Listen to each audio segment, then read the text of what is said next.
My name is Lily. I loved my husband. His name was Leo. He was kind and gentle.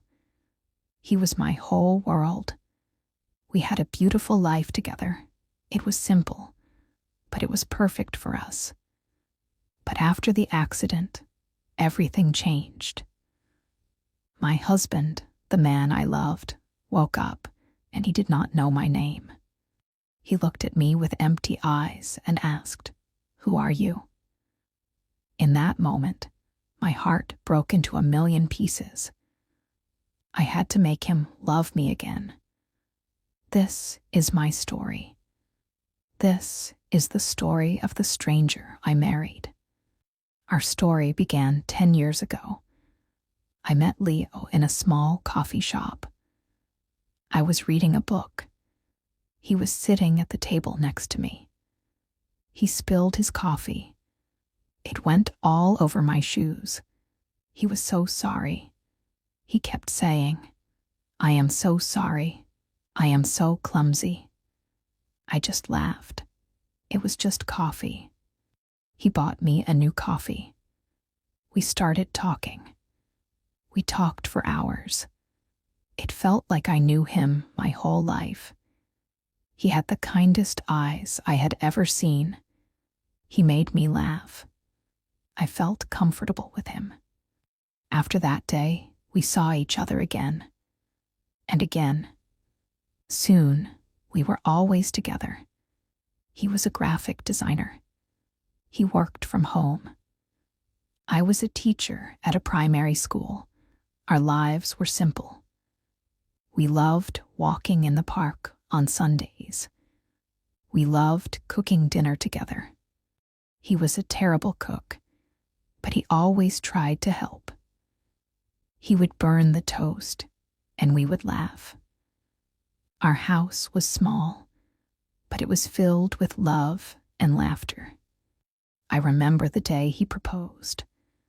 We were at our favorite park. It was autumn. The leaves were yellow and red. He was very nervous. His hands were shaking. He got down on one knee. He said, "Lily, you make my world a better place. I want to spend every day of my life with you.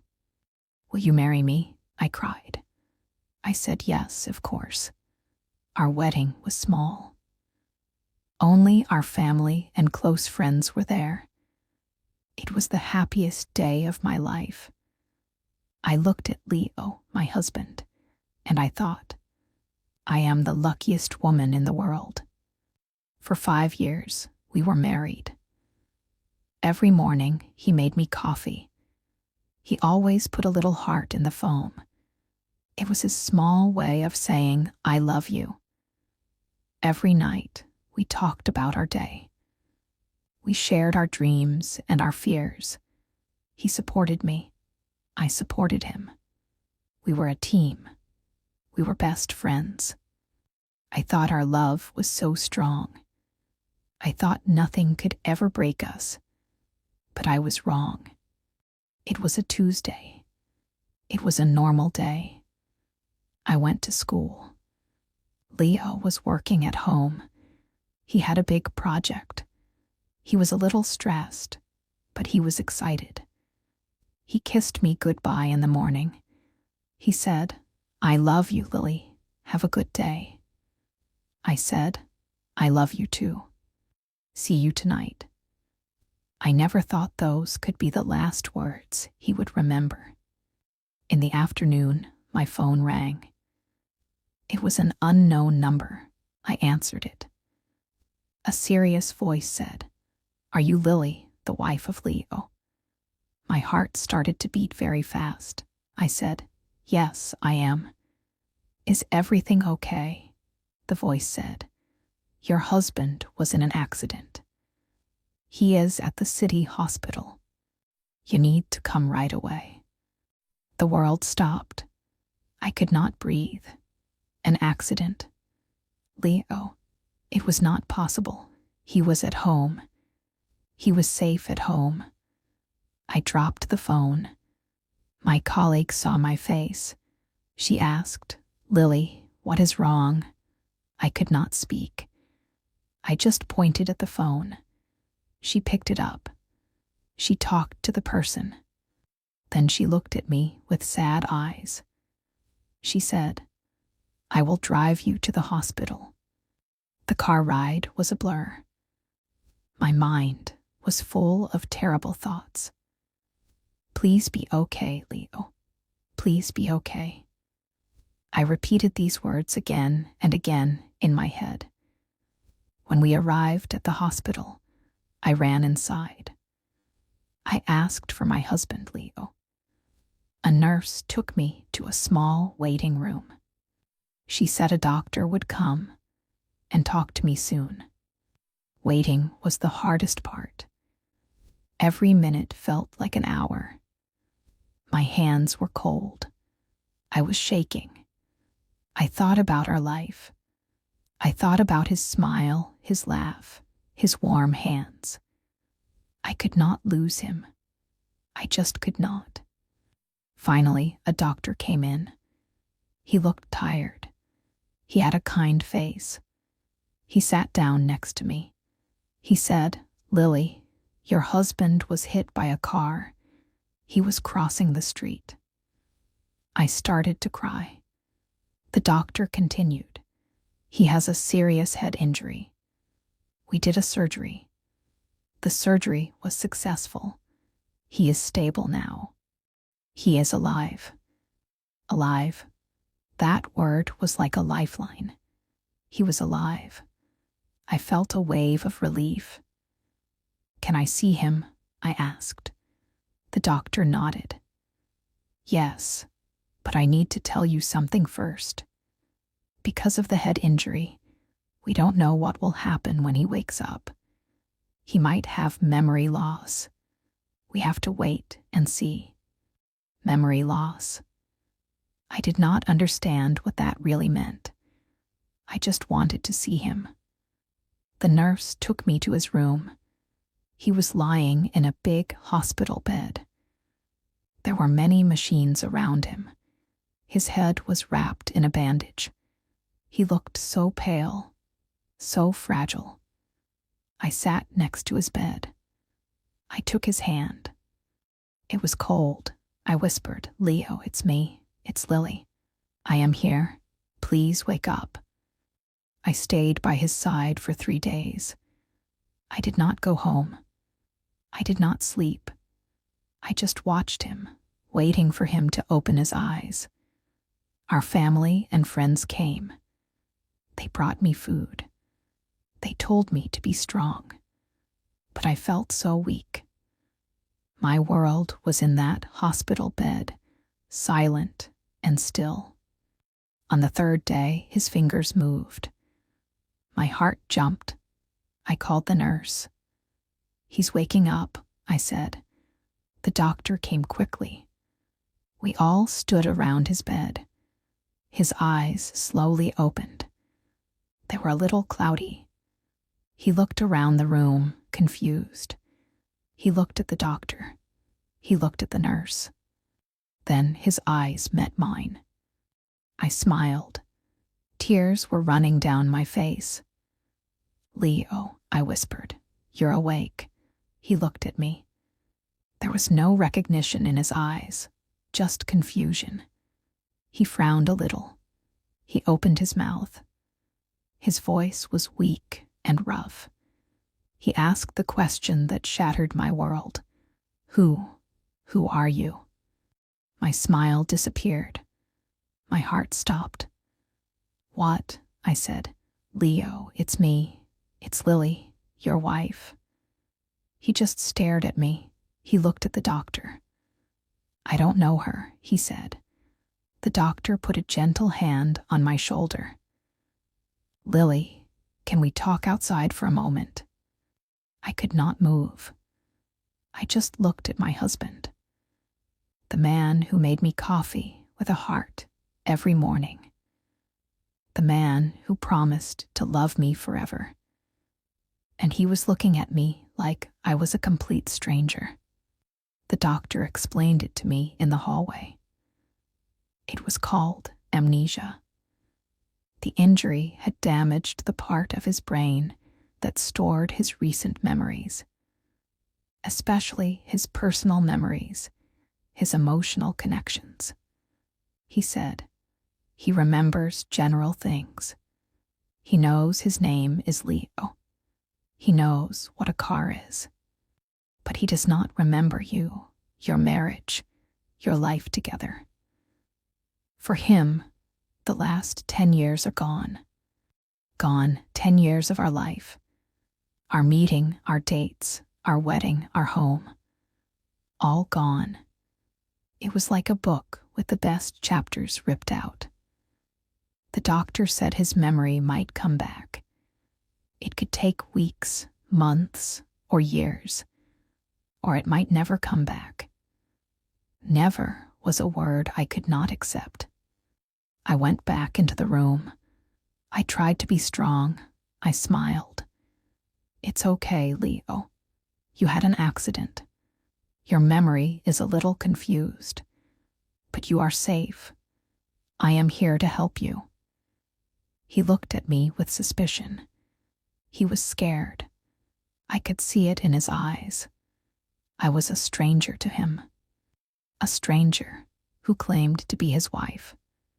The next few weeks were the hardest of my life. Leo stayed in the hospital. I visited him every day. I brought him his favorite books. I told him stories about our life. I showed him pictures on my phone. Pictures of us laughing on a beach. Pictures from our wedding. He would look at them. He would listen. But his face was blank. He was looking at a movie of someone else's life. He saw a man who looked like him, but he did not feel like him.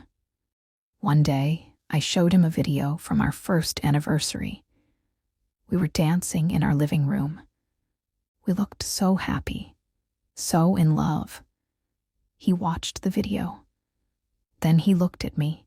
He said, "That man, he looks very happy." His voice was sad. I wish I could feel that. I am sorry. I don't. His words were like a knife in my heart. He was sorry. He felt guilty. That was not what I wanted. I didn't want his pity. I wanted his love. When he was ready to leave the hospital, the doctor said it was best for him to go home, to a familiar environment. Maybe it would help his memory. But our home was not familiar to him. It was my home. It was not his. The day he came home was strange. I helped him out of the car. He looked at our small, yellow house. He said, "This is our house." "Yes," I said, trying to sound cheerful. "Welcome home." I opened the door. He walked inside slowly. He looked at everything like he was in a museum. He looked at the photos on the wall, our photos. He touched the armchair where he always sat to read. He walked into the kitchen. He saw the coffee machine. I wanted him to feel at home. But how can you feel at home in a stranger's house? That night, I made his favorite dinner. Pasta with a special sauce. The old Leo loved my pasta. He always said it was the best in the world. I served him dinner. He ate it quietly. "Is it good?" I asked, my voice full of hope. He nodded. "Yes, it is very good, thank you. Just thank you," polite, distant. The words a guest would say. Not my husband. I went to the bedroom and cried silently. We slept in the same bed, but we were miles apart. There was a big, empty space between us. I was afraid to touch him. I did not want to scare him. I was sleeping next to a stranger who looked exactly like my husband. Every night, I would lie awake and listen to his breathing. I missed him so much. He was right there, but he was gone. I decided I could not give up. I had to try. I had to make him remember. Or, if he could not remember, I had to make him fall in love with me again. I had to start from the beginning. So I started to date my husband. I tried to recreate our first date. I said, "Leo, do you want to go to a coffee shop? The one where we first met." He was hesitant. He said, "I don't know, Lily. It feels strange." I said, "Please, let's just go for a coffee. As friends." He agreed. We went to the little coffee shop. We sat at a table. I told him the story of how he spilled coffee on my shoes. I tried to make it funny. He smiled a little. It was a small smile, but it was a start. He said, "I was clumsy, huh?" "Yes," I said, "but very charming." He looked at me. For a second, I saw a spark in his eyes. Just a tiny spark of interest. It gave me hope. I took him to all our special places. The park where he proposed. The cinema where we saw our first movie together. I told him all the stories. He was a patient listener. He never told me to stop. But he was always quiet.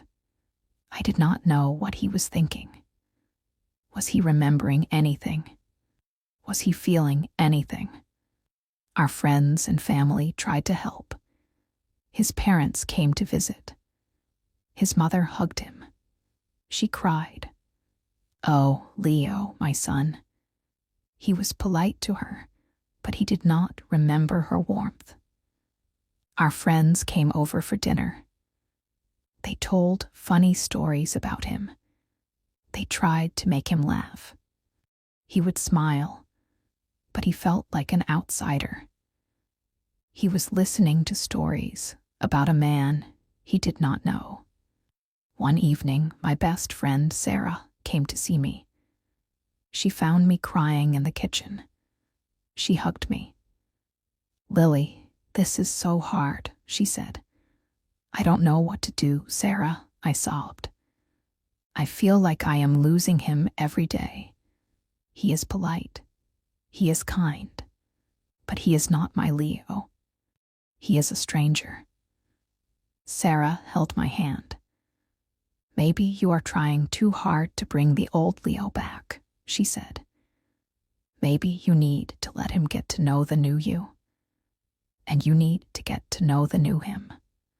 Her words made me think. I was so focused on the past. I was trying to force him to remember our old life. But that life was gone for him. Maybe Sarah was right. I needed to build something new. The next day, I changed my approach. I stopped talking about the past so much. I started talking about the present. I told him about my day at school, about the funny things my students said. He listened. And this time, he asked questions. "What is the name of the funny student?" he asked. "What do you teach?" He was showing curiosity. Not about the past Leo, but about me. Lily, the woman who was living with him now. We started to have small conversations. They were not deep, but they were real. We talked about the weather. We talked about the news. We talked about a movie on TV. It was slow. It was painful sometimes. But it was a start. One Saturday, I was in the garden. I love gardening. It helps me to relax. Leo came outside. He just stood there watching me. I smiled at him. "Do you want to help?" I asked. I did not expect him to say yes. But he did. He said, "Okay, what should I do?" I was surprised. I showed him how to plant some flowers. His hands were clumsy. He got dirt all over his clothes. He looked at his dirty hands and he laughed. A real, genuine laugh. It was the most beautiful sound I had heard in months. My heart melted. I laughed with him. For a moment, it felt normal. It felt like us. After that day, things started to change slowly. He started to spend more time with me. He would sit in the kitchen while I cooked. He would watch me. Sometimes he would try to help. He was still a terrible cook. He still burned the toast.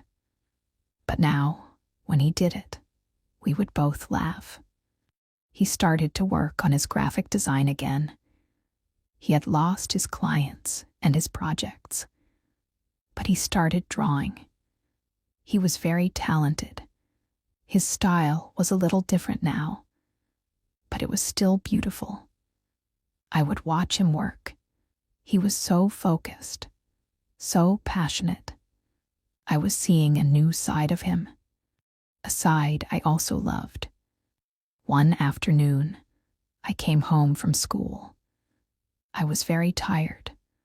I had a difficult day. I sat on the sofa and closed my eyes.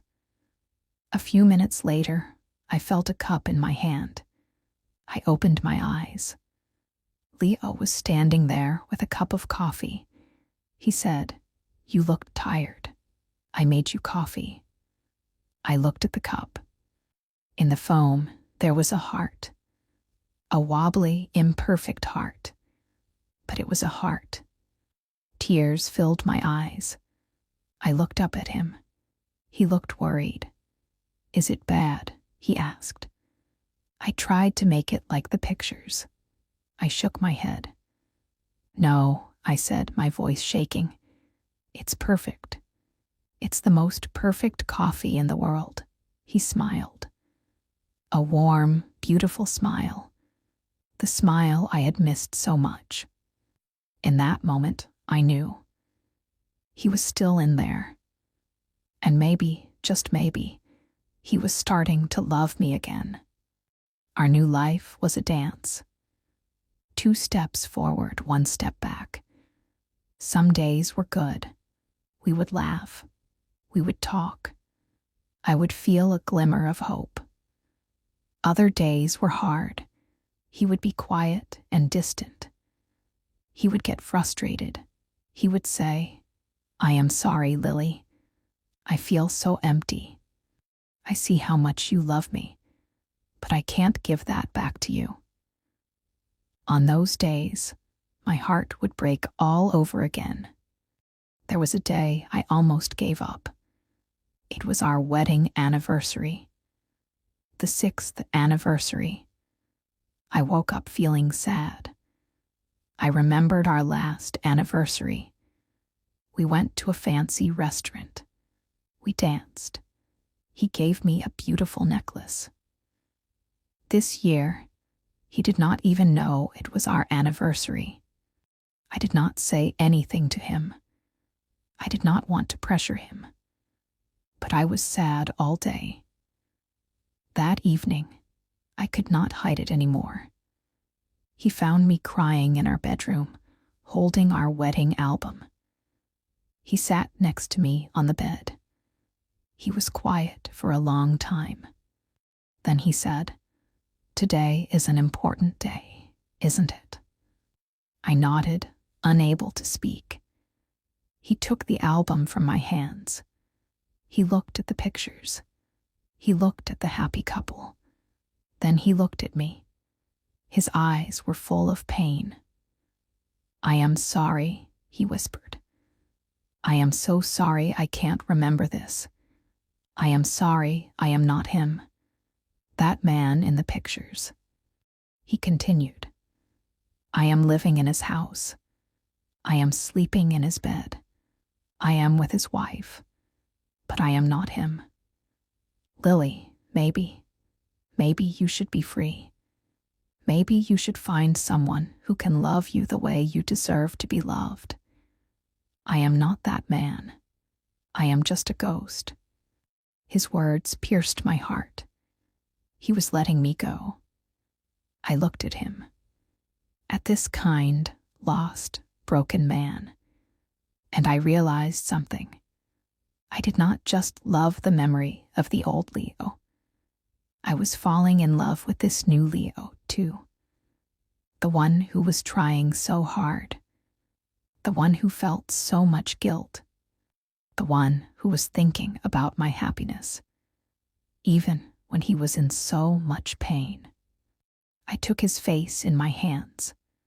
I looked into his eyes. Listen to me, Leo, I said. I loved that man in the pictures. I loved him with all my heart. But I am also starting to love the man who is sitting in front of me right now. The man who worries about me. The man who makes me coffee with a wobbly heart. The man who gets dirt on his clothes in the garden. I don't want to be free from you. I want to be with you. You, the man you are today. He stared at me. Tears were in his eyes. He said, but I don't remember loving you. I know, I said softly. So let's make new memories. Let's start from today. Hello, my name is Lily. It's very nice to meet you. A small smile appeared on his lips. He took my hand. Hello, Lily, he said. My name is Leo. It's very nice to meet you too. That night was a turning point. We decided to stop trying to bring the past back. We decided to build a future. We started going on real dates. He would come to my door with flowers. We would go to the cinema and hold hands. We would walk in the park and talk for hours. I was getting to know him all over again. He was funny. He was smart. He was still kind and gentle. He was different from the old Leo in some ways. He was more quiet, more thoughtful. But I loved this version of him, too. He started to open up to me. He told me about his fears, about how scary it was to wake up in a life you don't recognize. He told me he felt like he was a child in a man's body. I listened. I held him. I told him he was not alone.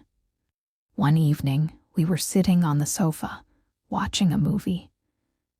It was a romantic comedy. The couple on the screen kissed. I looked at Leo. He was looking at me. He slowly leaned in. He kissed me. It was a soft, gentle kiss. It was not a kiss of memory or duty. It was a kiss of real feeling, of new love. When he pulled away, he whispered, Lily, I think I am falling in love with you. My heart soared. I cried happy tears. I am falling in love with you too, Leo, I said, all over again. Life was not perfect. He still had bad days. His memory never fully came back. There were still pieces of our past that were lost forever. But it did not matter as much anymore. We had a new past, a new story, a story we were writing together day by day. A year after the accident, on the day of our anniversary, he woke me up early. He said, get dressed. We are going somewhere. He took me to the park, the same park where he first proposed.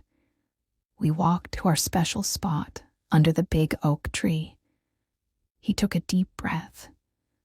He looked nervous, just like he did all those years ago.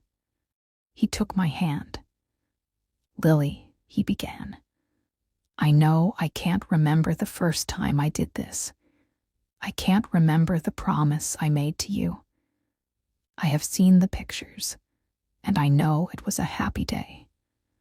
But I want to make a new promise, a promise from me, the man I am today." He got down on one knee. He pulled out a small box. Inside was a simple, beautiful ring.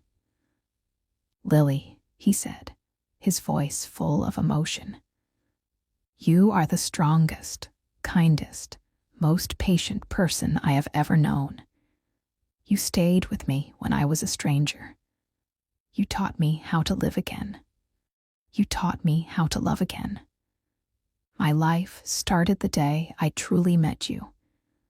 I love you more than words can say. Will you marry me? Again." I was sobbing, but this time they were tears of pure joy. "Yes," I whispered.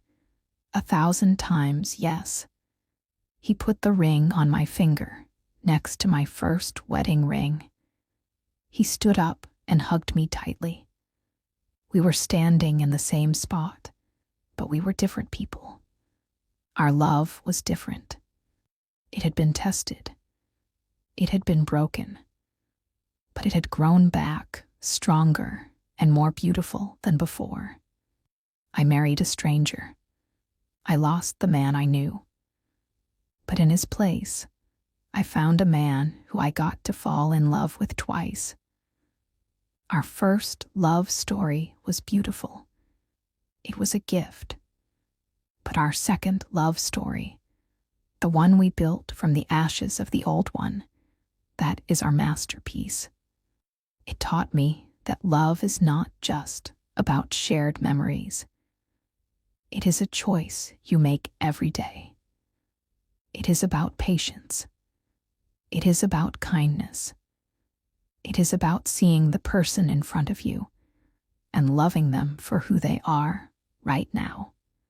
Sometimes, life takes away the things we thought we could not live without. It can be scary. It can be painful. But sometimes, when you lose everything, you find what truly matters. You find a new beginning. And you find that you are stronger than you ever thought you could be. You can do this too. Never give up on love. And never give up on yourself.